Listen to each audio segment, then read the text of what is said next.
বিএনপির কিছু কিছু নেতাকর্মী মনে করতেছে আমি বিএনপির শত্রু হয়েছি। আমি বিএনপির পলিটিক্যাল অপোনেন্ট। আমি কখনো বিএনপি করি নাই। আমারে হাসিনার লোকজন বিএনপি কইতো, আর কইতো আমি তারেক রহমানের ট্যাগা খাইয়া হাসিনার বিরুদ্ধে বলি। ভাগ্যের কি নির্মম পরিহাস, আজ বিএনপির লোকেরা বলে আমি জামাতের ট্যাগা খাইয়া বিএনপির বিরুদ্ধে বলি।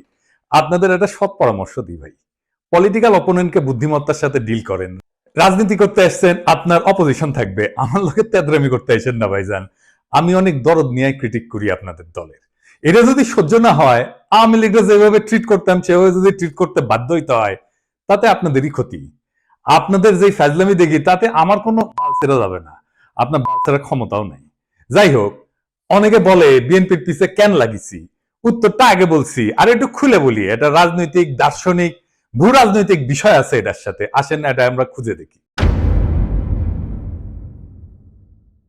কয়টা প্রশ্ন করি, দেখি এই প্রশ্নগুলো আপনাদের মনে আসছে কিনা কখনো। বাংলাদেশে মুজিবকে কেন স্বৈরশাসক হইয়া উঠতে হয়েছিল? অত্যন্ত জনপ্রিয় নেতা ছিল কিন্তু মুজিব, তারপরেও স্বৈরশাসক হইয়া উঠতে হয়েছিল কেন? জিয়াকে কেন মরতে হইল? সামরিক ব্যাকগ্রাউন্ড থেকে আসার পরেও কেন জিয়াকে স্বৈরশাসক হইতে হয় নাই? কেন জিয়াকে মাইরা ক্ষমতায় এরশাদকে বসাইতে হয়েছিল? কেন এরশাদকে স্বৈরশাসক হইতে হয়েছে? কেন হাসিনাকে ফ্যাসিবাদ কায়েম করতে হয়? এই প্রশ্নগুলো পরিষ্কার উত্তর না পেলে আপনি কখনোই বুঝবেন না বাংলাদেশের সামনে বিপদগুলো কি কি। আপনি বুঝবেন না বিএনপি যায় না হোক আর না যায় না হোক, দেশকে কোন গাড্ডায় নিয়ে যাইতেছে, এবং কেন বিএনপির বিরোধিতা করাটা আপনার জন্য ফরজা কিফায়া। এইটা পরিষ্কারভাবে বোঝার জন্য আপনাদের বাংলাদেশ নিয়ে ইন্ডিয়ার কুরকুরানিটা কেন সেটা বুঝতে হবে। তা না হলে রাজনীতির কোনো হিসাব আপনি মিলাইতে পারবেন না, আর বারবার আপনি এইরকম স্বৈর শাসন আর ফ্যাসিবাদের কবলে পড়বেন। আসেন আল্লাহর নামে শুরু করি। আপনি যদি ভারতকে প্রশ্ন করেন আজকের দিনে তার সবচেয়ে ঝুঁকিপূর্ণ সীমান্ত কোনটা, কে তার সবচেয়ে কৌশলগতভাবে গুরুত্বপূর্ণ প্রতিবেশী, পাকিস্তান কিন্তু না। উত্তরটা হইল বাংলাদেশ। বাংলাদেশ কেন ভারতের একটা জীবন্ত দুশ্চিন্তা, সেটা বুঝতে হলে আপনাকে দুইটা জিনিস একসাথে দেখতে হবে।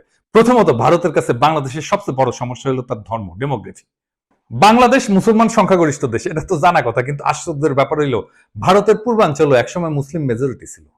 আসাম থেকে শুরু করে নাগাল্যান্ড পর্যন্ত পুরানো ক্যাবিনেট মিশন প্ল্যানে পূর্ব ভারত বরাবর মুসলিম সংখ্যাগরিষ্ঠ অঞ্চল হিসেবে বিবেচিত হয়েছিল। ক্যাবিনেট মিশন প্ল্যান কি? আসেন এটা একটু খুঁজে দেখি। ক্যাবিনেট মিশন প্ল্যান হচ্ছে 1946 সালে ব্রিটিশ সরকার প্রস্তাবিত একটা সাংবিধানিক পরিকল্পনা, যা ভারত উপমহাদেশের রাজনৈতিক ভবিষ্যৎ নির্ধারণের জন্য গৃহীত হয়। এই পরিকল্পনার মূল উদ্দেশ্য ছিল ভারতকে একটা ফেডারেল কাঠামোর অধীনে ঐক্যবদ্ধ রাখা, যেখানে প্রদেশগুলা ধর্মীয় সংখ্যাগরিষ্ঠতার ভিত্তিতে তিনটা গ্রুপে বিভক্ত করা হয়েছিল। গ্রুপে ছিল হিন্দু সংখ্যাগরিষ্ঠ প্রদেশগুলা, যেমন ধরেন মাদ্রাজ, বোম্বে, ইউনাইটেড প্রভিন্স, মানে বর্তমানে যেটা উত্তরপ্রদেশ, বিহার, সেন্ট্রাল প্রভিন্স ইত্যাদি। 2 নম্বর গ্রুপ হচ্ছে মুসলিম সংখ্যাগরিষ্ঠ পশ্চিমাঞ্চলীয় প্রদেশসমূহ, যেটা নিয়ে আসলে পশ্চিম পাকিস্তান হয়েছে, যেমন পাঞ্জাব, সিন্ধ, বেলুচিস্তান, উত্তর পশ্চিম সীমান্ত প্রদেশ ইত্যাদি। আর 3 নম্বর গ্রুপ হচ্ছে যেটা বাংলাদেশ হয়েছে আজকে, মুসলিম সংখ্যাগরিষ্ঠ পূর্বাঞ্চলীয় দেশ, যেমন বাংলা, আসাম। আসামের মধ্যে হাতছাড়া হয়ে গেছে। ম্যাপে যে সাদা সাদা অংশগুলো দেখতেছেন না, ওইগুলো বলা হইতো প্রিন্সলি স্টেট, মানে রাজা ছিল। এটা দেখায় দেন, সেই রাজ্যগুলোতে সবগুলো কিন্তু ইন্ডিয়া পরে খেয়ে ফেলিছে। আজকের দিনেও পশ্চিমবঙ্গের সরকার হিসেবে 27% মুসলমান জনগোষ্ঠী, আসামে সেটা 34%-এরও বেশি। বিজেপির রাজনীতিতে যে এনআরসি দেখেন না, তারপরে সিএ দেখেন, এগুলো মূলত বাংলাদেশের মুসলিমদের নিয়ে। মুখে বলা হয় পাকিস্তানি বা আফগানদের কথা, কিন্তু ভিতরে ভিতরে ভয়টা হইলো বাংলাদেশের 17 কোটি মুসলমানদের কয়েক শতাংশ যদি চলাচল শুরু করে বর্ডার ক্রস করে, তাহলে গোটা অঞ্চলটার ডেমোগ্রাফি বদলায় যাবে। এই ভয় থেকে সিএ, এনআরসি আসামে শুরু হয়, পরে ছড়ায় পরে গোটা ভারতে। সে মনে করে বাংলাদেশের মুসলমানরা ভারতে ঢুকায় এই অঞ্চলগুলোকে যদি মুসলমান প্রধান বানায় ফেলে, তাহলে তো সেই রাজ্যগুলোকে রাখতে পারবে না তারা। তো এই ডট থেকে ভারত কি করে, সে 4000 কিলোমিটার এক কাঁটাতারের বেড়া বানায়। এটা পৃথিবীর সবচেয়ে দীর্ঘ সীমান্ত বেষ্টনী, এবং এইটারে সে দুনিয়ার সবচেয়ে সহিংস বর্ডার বানাইছে। প্রত্যেক মাসে 2-3 জন বাংলাদেশি নিহত হয়। ভারতীয়রা গরু খায় না, বাংলাদেশিরা গরু ভালোবাসে, এই গরু বাণিজ্যেই ঝরে প্রাণ। ঘটনা হচ্ছে এই গুলিতে ইন্ডিয়ার কোন নাগরিক আজ পর্যন্ত সীমান্তে মারা যায় না। ভারতের অধিকার আছে বেড়া দেওয়া, ওর মুরগি উই লেজে কাটুক, কিন্তু আমরা বলার কে? রাষ্ট্র চাইলে সীমান্ত বন্ধ রাখতে পারে, কিন্তু বাস্তবতা হলো বাংলাদেশিরা তো ভারতে যাইতে চায় না, যাইতে চায় মধ্যপ্রাচ্যে, সিঙ্গাপুরে বা অন্য কোথাও। তবে তারা চলমান মানুষ, উদ্যমী পরিশ্রমী মানুষ, তারা চলে যায় সবখানে, এমনকি করাচিতেও। এইখানে আসে দ্বিতীয় সমস্যা, সেটা হইতেছে এই শিলিগুড়ি করিডোর বা চিকেন নেক। আমরা এটা আগেও আলাপ করছি অনেকবার, আসেন আরেকবার একটু আলাপ করে দেখি। ভারতের 7 সিস্টার্স মানে নর্থ ইস্ট বাংলাদেশের ওই পাশে অবস্থিত। আর এই অঞ্চলের সাথে বাকি ভারতের যোগাযোগ হয় মাত্র 15 কিলোমিটার প্রশস্ত শিলিগুড়ি করিডোর, যেটাকে চিকেন নেক বলা হয়। এর চারপাশে চীন, ভুটান আর নেপাল। এই করিডোর যদি কেউ একদিন কেটে দেয় তাইলে উত্তর পূর্ব ভারত বিচ্ছিন্ন হয়ে যাবে, ভয়টা এখানে। আর তার উপরে নর্থ ইস্ট নিজেই একটা বিশাল সমস্যা। ত্রিপুরা, মিজোরাম, নাগাল্যান্ড সবখানে গোষ্ঠীগত সংঘাত, ধর্মীয় ভিন্নতা, ভাষা সংস্কৃতির বৈপরীত্য। অনেক জায়গায় বিদ্রোহ হইতেছে, আবার অনেক জায়গায় বিদ্রোহীরা মায়ানমারের বিদ্রোহী গোষ্ঠীর সাথে যুক্ত। তাহলে ভারত ওইখানে যুদ্ধ বাঁধলে ট্যাঙ্ক পাঠাবে কিভাবে, সেনা পাঠাবে কিভাবে, ভারী অস্ত্রশস্ত্র পাঠাবে কিভাবে? বাংলাদেশ ছাড়া কোনো উপায় নাই। তাদের প্রয়োজন ট্রানজিট এবং করিডোর।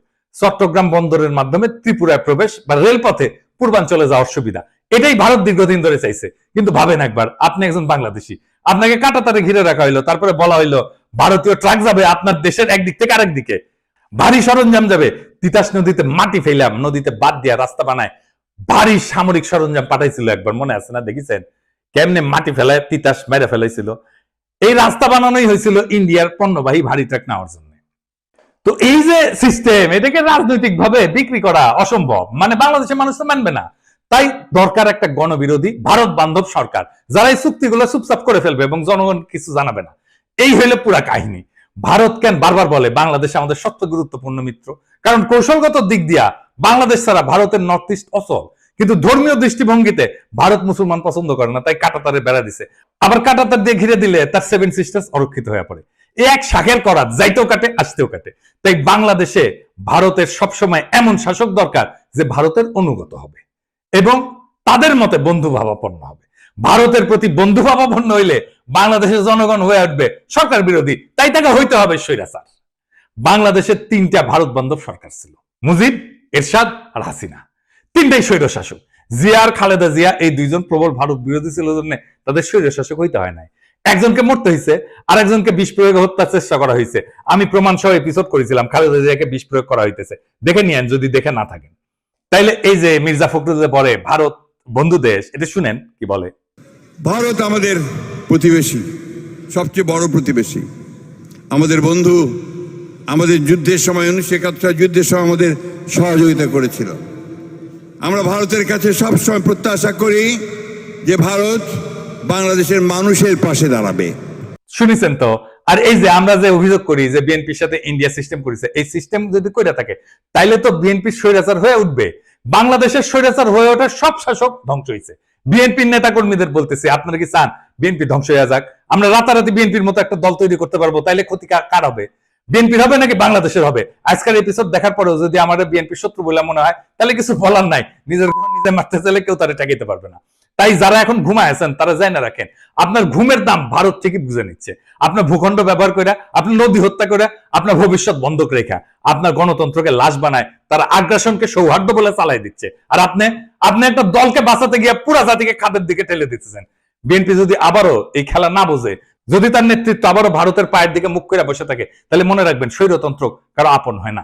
আপনি ভারতকে বন্ধু পাবেন, ভুল করেন না। ভারত কখনো বন্ধুত্ব চায় না, সে দাসত্ব চায়, করিডোর চায়, চুপচাপ মাথা নত করা সরকার চায়।